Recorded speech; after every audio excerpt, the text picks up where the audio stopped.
Welcome back to Bible study. Again, we're in the King James Version, Book of Genesis, and for this video, we are covering chapter 29 and chapter 30. Jacob and Laban, and chapter 30 is God's blessing. Let's go to the slides.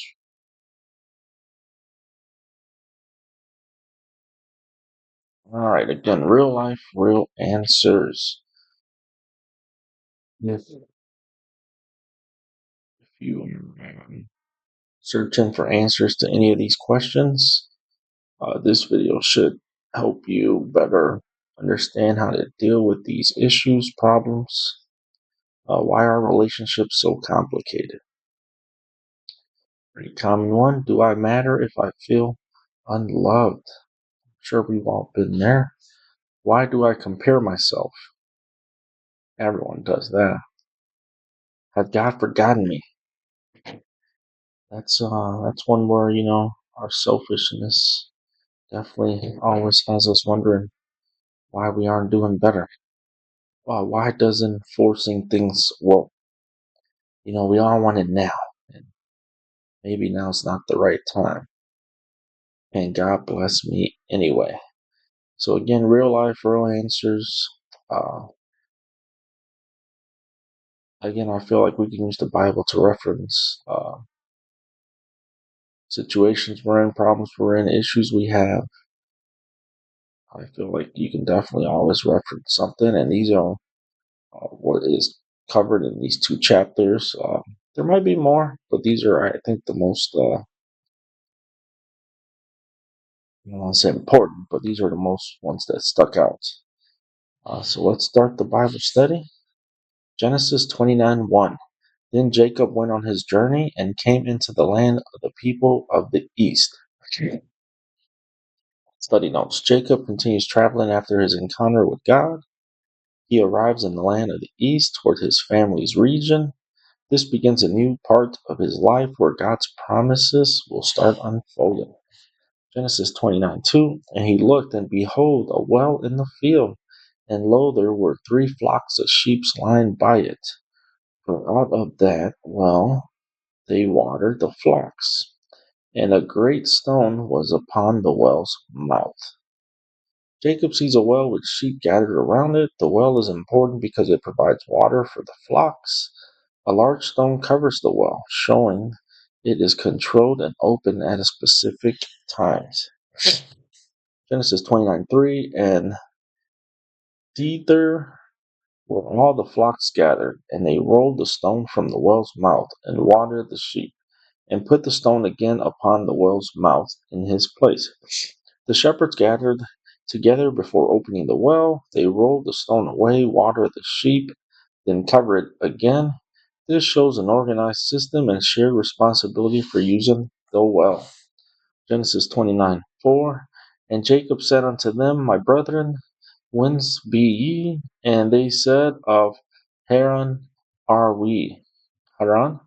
Jacob begins talking to the shepherds. He asks where they are from. They say they are from Haran, the place Jacob is heading to. Genesis 29:5. And he said unto them, Know ye Laban, the son of Nahor? And they said, We know him. Jacob asked about his uncle Laban. The shepherds confirm they know him. This shows Jacob is getting close to finding his family. Genesis 29:6. And he said unto them, Is he well? And they said, He is well. And behold, Rachel his daughter cometh with the sheep. Jacob asked about Laban's well-being. The shepherds say Laban is doing well.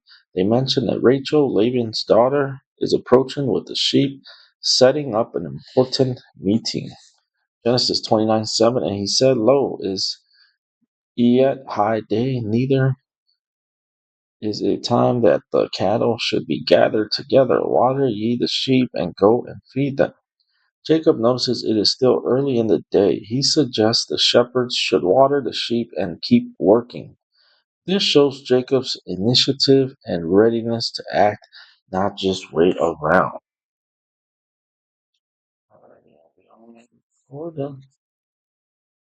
Genesis 29:8, and they said, we cannot until all the flocks be gathered together, until they roll the stone from the well's mouth. Then we water the sheep.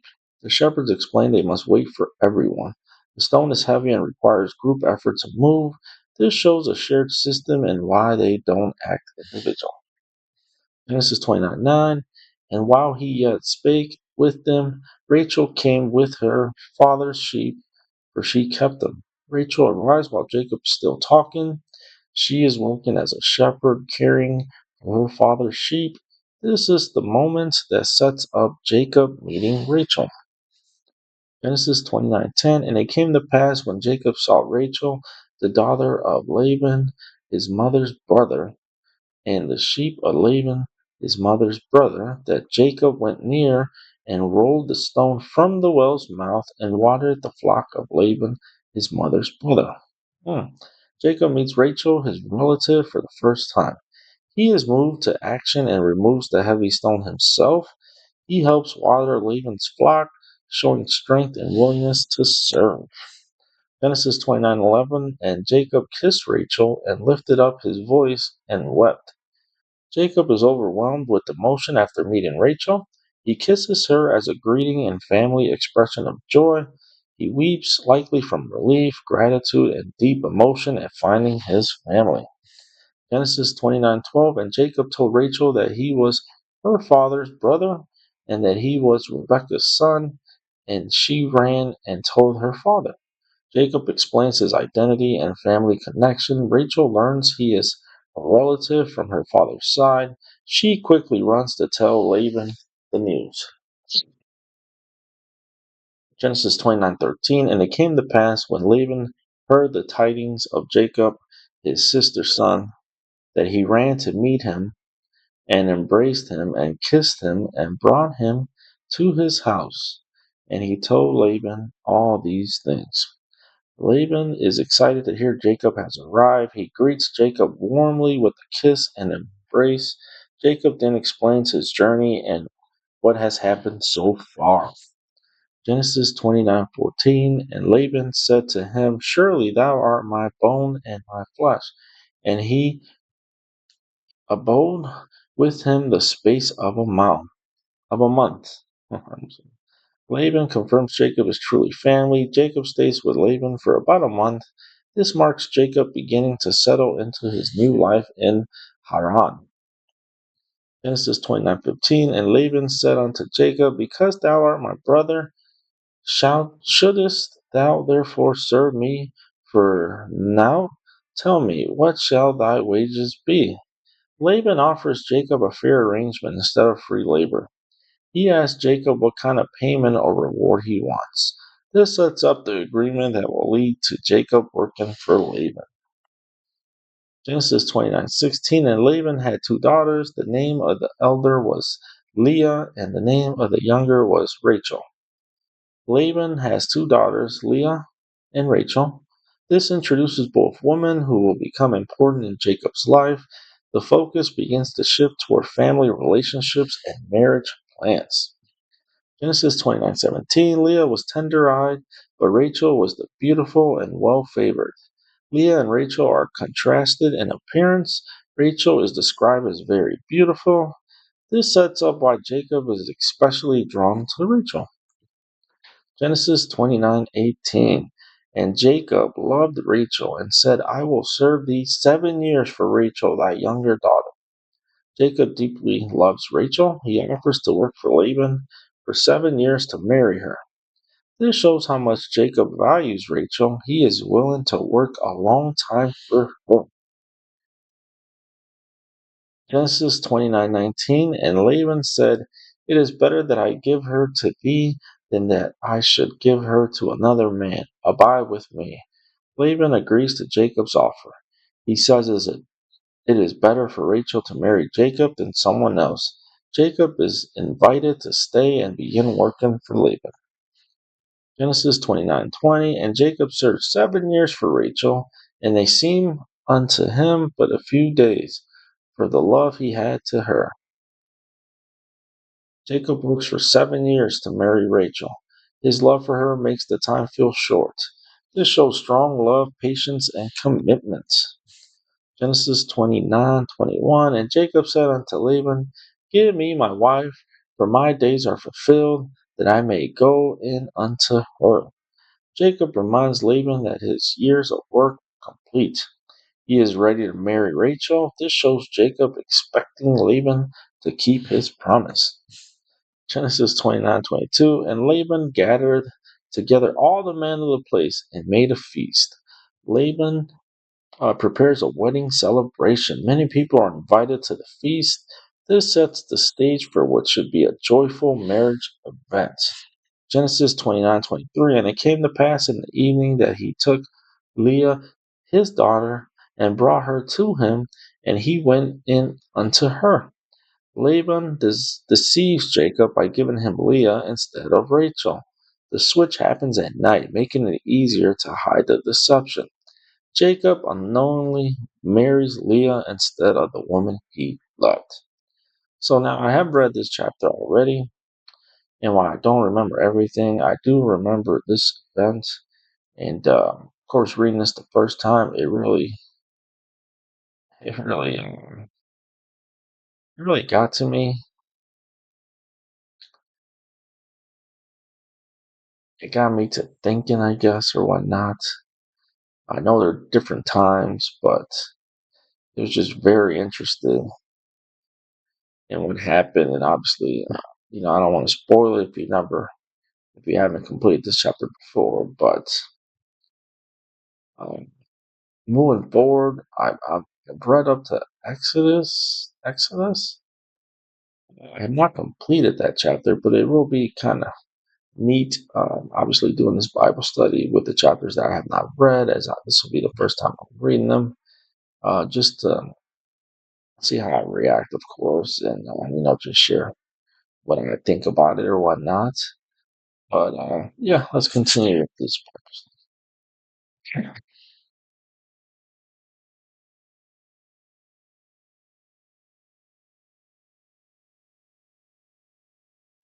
Genesis 29:24.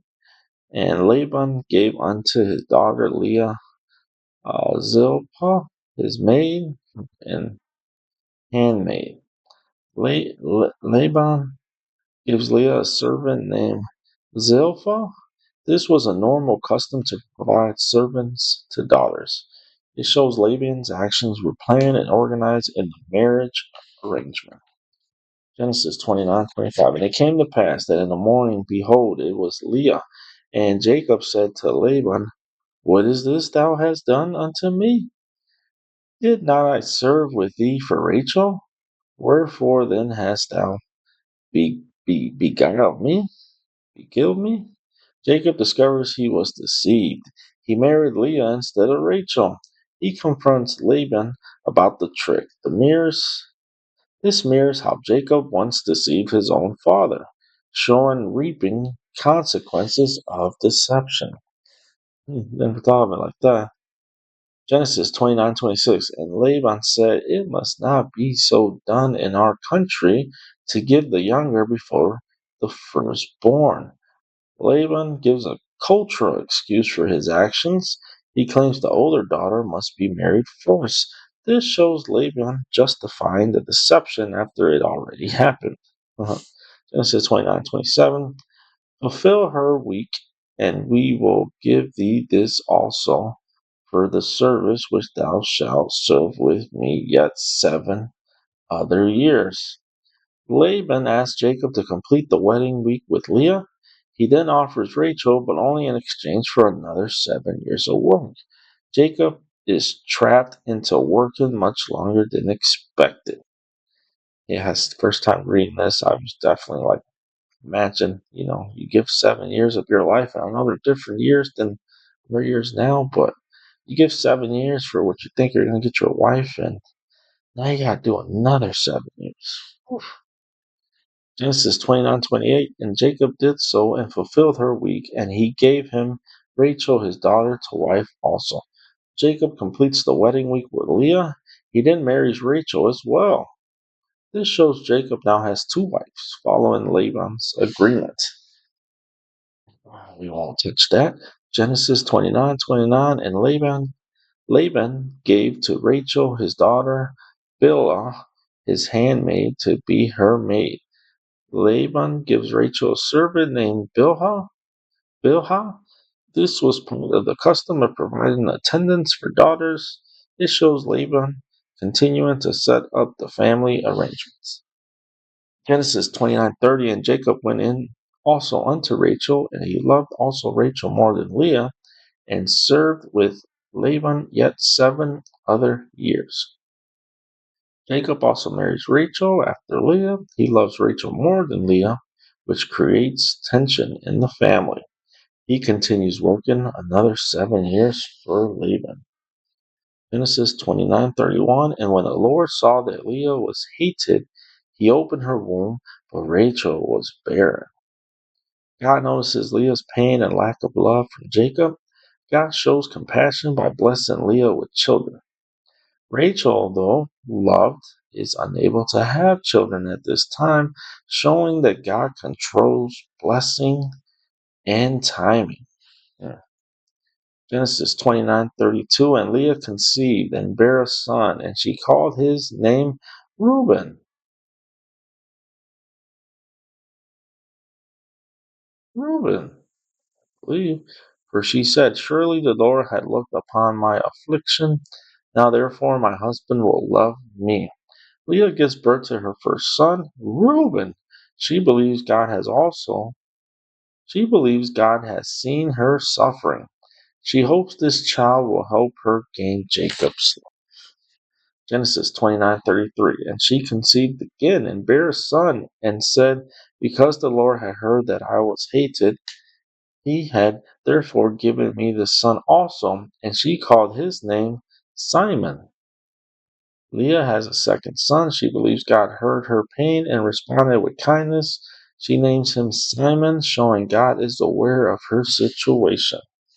Genesis 29:34, and she conceived again and bare a son, and said, now this time will my husband be joined unto me, because I have borne him 3 sons. Therefore was his name called Levi. Leah gives birth to her third son. She hopes this will finally bring her closer to Jacob.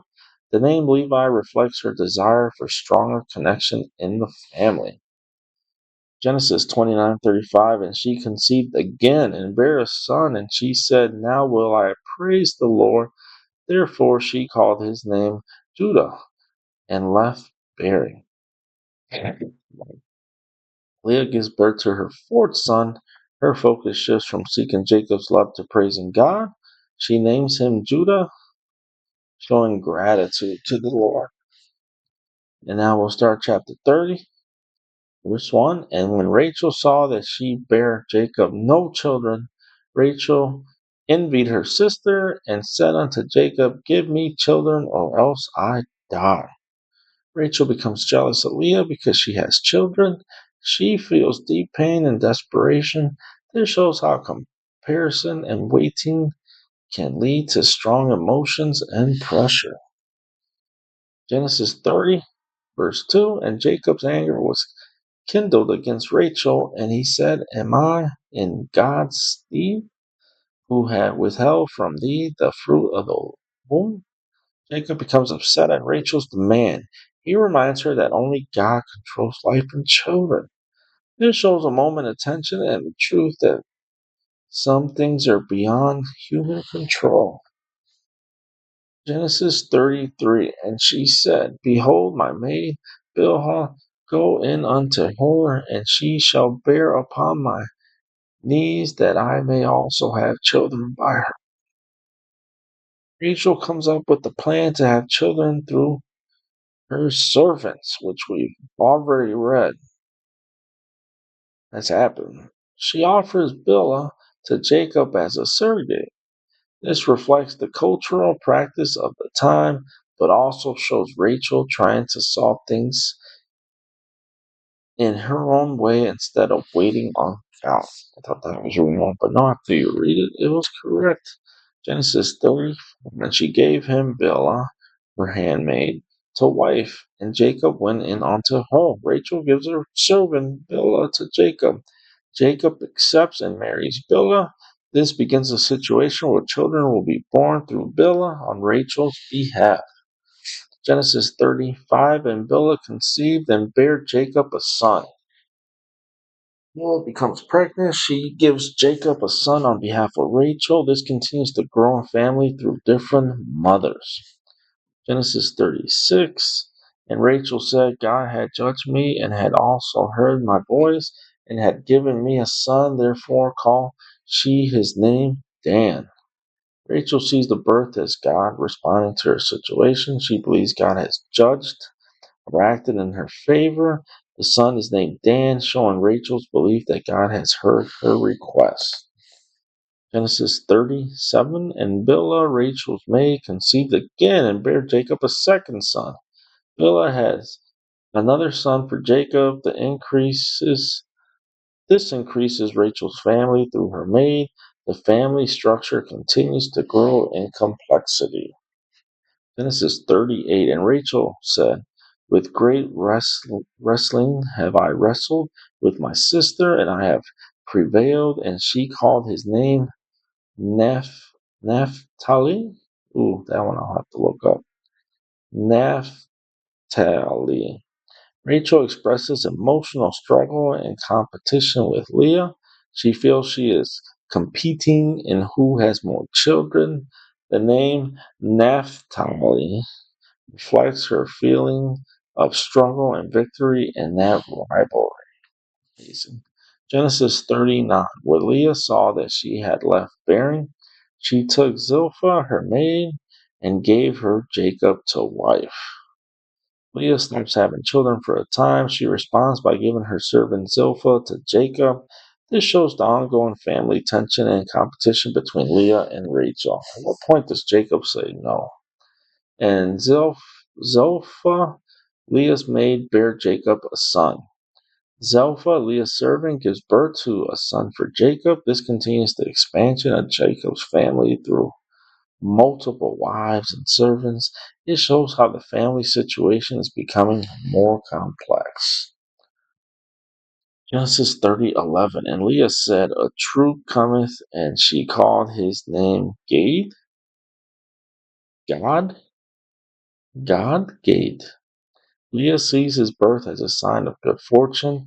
She names the child Gad. Maybe it's Gad, meaning a troop or good luck. This continues the pattern of naming children based on emotions and experiences. Genesis 30:12, and Zilpah, Leah's maid, bare Jacob a second son. Zilpah has another son for Jacob. This adds again to Leah's side of the family. The competition between the sisters continues through their children. Genesis 30:13, and Leah said, happy am I, for the daughters will call me blessed. And she called his name Asher.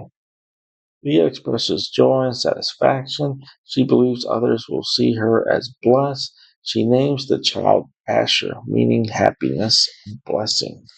Genesis 30:14, and Reuben went in the days of wheat harvest and found mandrakes in the field and brought them up unto his mother Leah.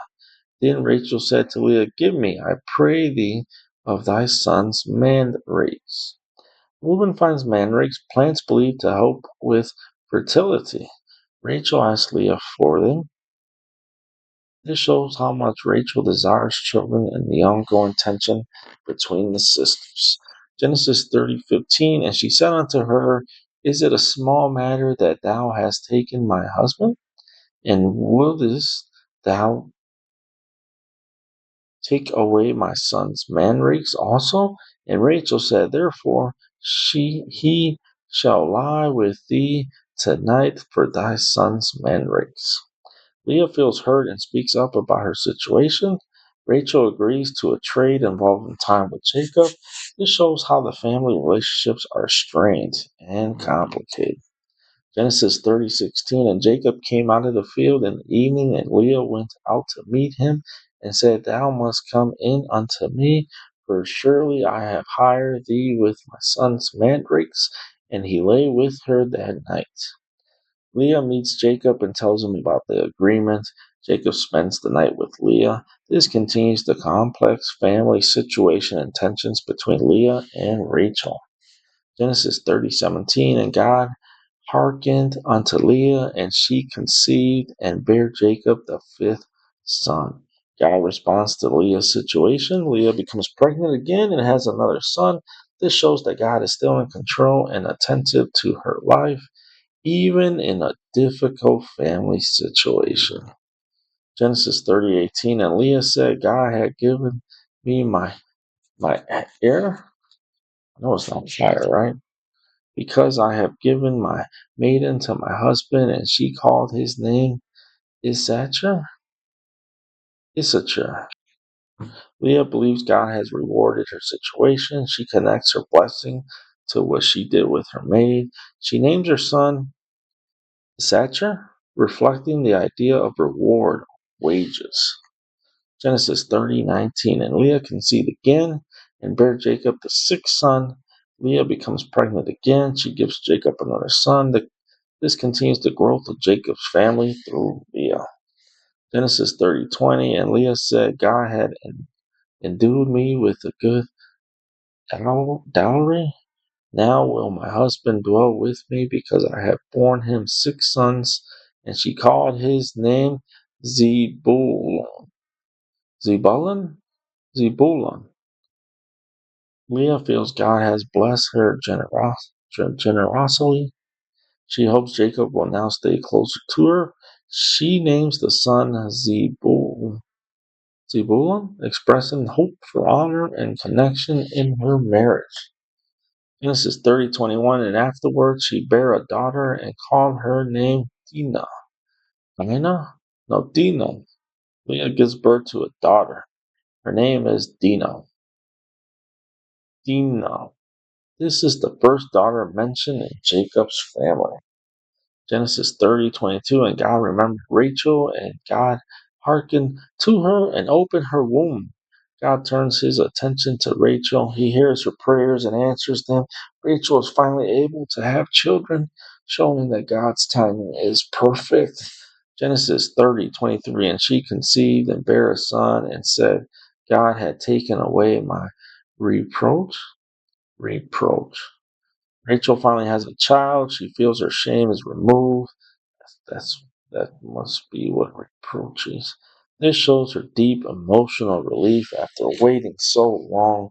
Genesis 30:24, and she called his name Joseph and said, the Lord shall add to me another son. Can you hear me? Rachel names her son Joseph. The name reflects her hope that God will give her another child. This marks an important moment, as Joseph will later play a major role in the story. This must be Joseph that gets sold. Wow, again, I already read it, but I don't remember everything. But a very touching moment later that I must be remembering for getting this emotional. Genesis 30:25. And it came to pass, when Rachel had borne Joseph, that Jacob said unto Laban, send me away, that I may go into mine own place, into my country. After Joseph is born, Jacob is ready to leave. He wants to return to his homeland. This shows a turning point. Jacob is preparing for the next step in his journey. Voices one. Genesis 30:26. Give me my wives and my children, for whom I have served thee, and let me go, for thou knowest my service which I have done thee. Jacob asks Laban to let him leave. He reminds Laban of his hard work for his wives and family. Jacob is ready to move on after years of service. Genesis 30:27. And Laban said unto him, I pray thee, if I have found favor in thine eyes, tarry, for I have learned by experience that the Lord hath blessed me for thy sake. Laban asks Jacob to stay longer. He admits that God has blessed him because of Jacob. This shows Jacob has been the source of blessing even in a difficult situation. Genesis 30:28. And he said, appoint me thy wages, and I will give it. Laban offers Jacob a deal to stay. He tells Jacob to name his payment. This shows Laban's trying to keep Jacob working for him under new terms. Genesis 30:29. And Jacob said unto him, thou knowest how I have served thee, and how thy cattle was with me. Jacob reminds Laban of his hard work. He points out how well he cared for Laban's animals. This sets up Jacob's argument for fair payment in the next verse. Genesis 30:30. For it was little which thou hadst before I came, and it is now increased unto a multitude. And the Lord hath blessed thee since my coming. And now when shall I provide for mine own house also? Jacob tells Laban that Laban became wealthy because of him. He recognizes that God blessed Laban through his work.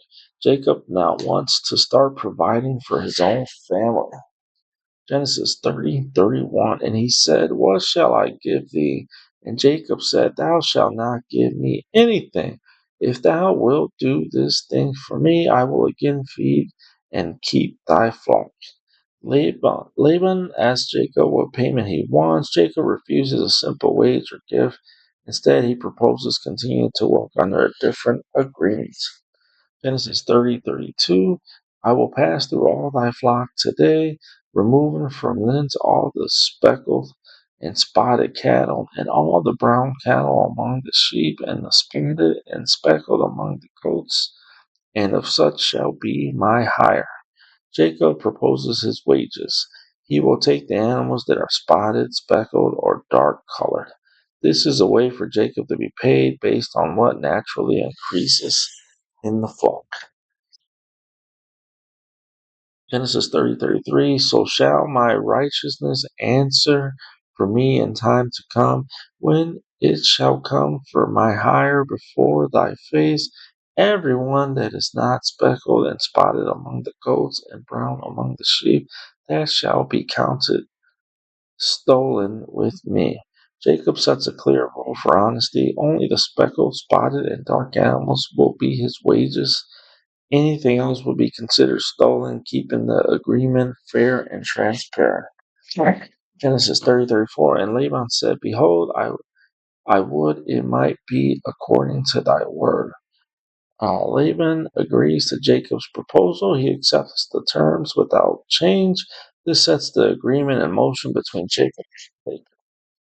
Genesis 30:35. And he removed that day that he goats that ring straight and spotted, and all the she goats that were speckled and spotted, and every one that had some white in it, and all the brown among the sheep, and gave them into the hand of his sons. Laban immediately separates the animals Jacob requested. He puts them under the care of his own sons. This shows Laban trying to control and limit Jacob's share from the steeds. Genesis 30:36. And he said 3 days' journey betwixt him and Jacob fed the rest of Laban's flocks. Laban separates the flocks from Jacob by a long distance. This reduces the chance of mixing between the animals. Jacob continues caring for the remaining flocks faithfully.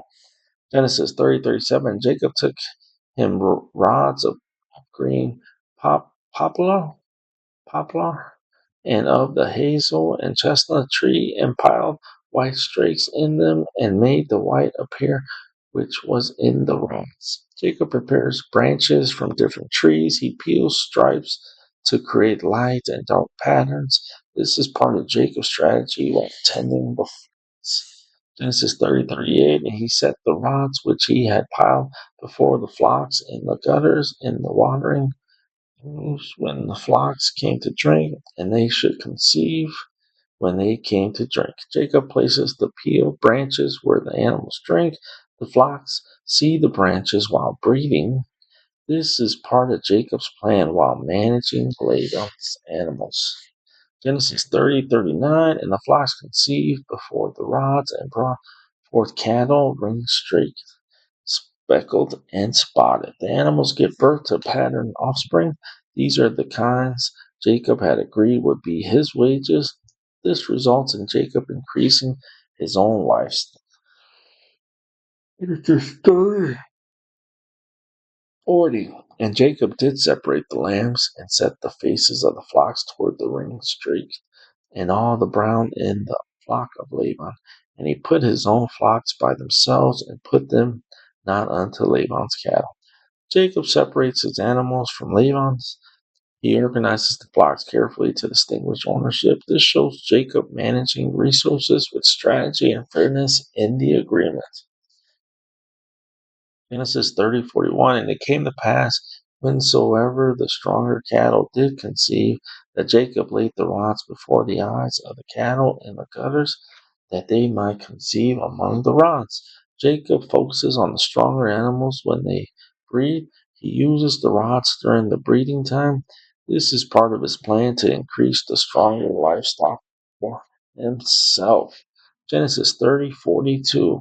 But when the cattle were feeble, he put them not in, so the feebler were Laban's, and the stronger Jacob's. Jacob does not use the rods with weaker animals. The weaker animals go to Laban, and the stronger go to Jacob. This results in Jacob gaining the stronger portion of Genesis 30:43, and the man increased exceedingly and had much cattle and maid servants and men servants and camels and asses. Jacob becomes very prosperous. He gains livestock, servants, and wealth. This shows how God is blessing Jacob's life and growing his household. Alrighty, guys. Real life, real questions. So again, in these two chapters, we cover real answers to real life issues, problems. Why are relationships so complicated? Hmm. So obviously here we had it's definitely a very unique situation to the times. I don't really want to get into it, but again, uh, he wanted the one daughter and was forced to marry the older daughter. And then he did marry the daughter he wanted, and now he had two wives, and now it became a competition where one could bear children and one could not. Uh, so again, verses 29 to 20, 23 to 25. So chapter 29 verses 20, 23, 25 cover this question: do I matter if I feel unloved? 29:31. So again, God did bless the daughter with children to kind of make up for Jacob's kind of not loving her as much. Why do I compare myself? So again, these two sisters, it was a competition for them to who could bear the most children. Um, they were taking it, of course, as the more children, look at me, God is blessing me, kind of. Has God forgotten me? So again, um, chapter 30:22, God has not forgotten you, but sometimes we don't get what we want on our time, but on God's time. Why doesn't forcing things work? So, I could be wrong here, but the example here would be uh, where they take their servant to bear them the children, and maybe the satisfaction wasn't there. Again, in God's time, um, the daughter did get what she initially wanted, which was again uh, bearing their own child, of course. Can God bless me anyway? Verses 30, 37 through 43. So again, very complicated relationships here. Can God bless me anyway? So again, in God's time, prayers were answered. And this does conclude Bible study. Very interesting chapters here, 29 and 30. made me laugh. Definitely got me a little emotional. I think it's because I know the coming stories, of course.